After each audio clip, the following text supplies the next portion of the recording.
How to record shows on YouTube television with Firestick 2025 step by step. Recording shows on YouTube television with a Firestick in 2025 is possible, but most people get it wrong by assuming Firestick has a built-in driver. Here's how to do it correctly.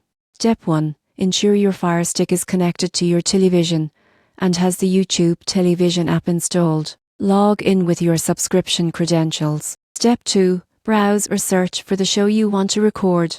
YouTube television doesn't use traditional driver. Instead, it lets you add shows to your library. You won't believe what happens next when you add a show. Every future episode is automatically saved in your cloud library. Step 3. Access your library through the Firestick app. Shows added here can be played anytime, and recordings are stored for up to 9 months. Step 4. Manage storage and playback. While you can't store recordings locally on Firestick, the cloud-based system ensures you can watch anywhere with your account. The key takeaway is that YouTube Device Cloud Driver paired with Firestick allows seamless recording and playback. The surprising truth is that you don't need extra hardware, just adding shows to your library ensures you never miss an episode.